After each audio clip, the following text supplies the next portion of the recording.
ضجت مواقع التواصل الاجتماعي بصورة لشاب يدعى بدر ابن حي بوشنتوف بالبيضاء، تعرض لجريمة قتل وصفت بالبشعة بعين الذئاب بالعاصمة الاقتصادية، وذلك من قبل أشخاص قيل عن أحدهم إنه مغني راب مشهور.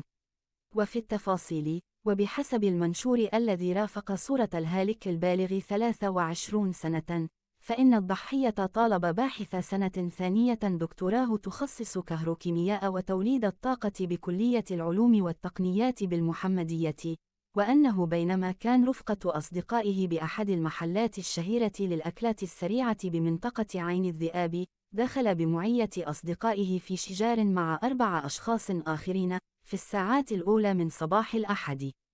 ووفقا للمعطيات، فإن الحاضرين بالمكان تدخلوا لفض الخلاف، إلا أنه ما لم يكن في الحسبان أن المهاجمين ال4 كانوا ينتظرون بدر ورفاقه بموقف السيارات،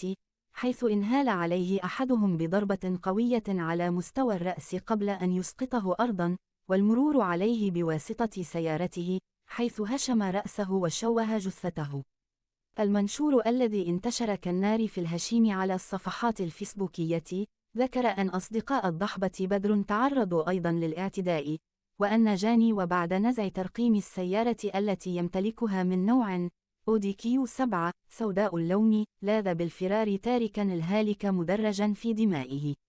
وبحسب المصدر ذاته، فالجاني والد الفشوش رابور مغربي معروف، مشيرا إلى أن فتاة حضرت مستودع الأموات وقد أخبرت أصدقاء الضحية بأنها تملك تسجيلات للواقعة قبل أن تختفي عن الأنظار، الشيء الذي دفع بأصدقاء الراحل بدر إلى المطالبة بالعدالة والقبض على الجاني.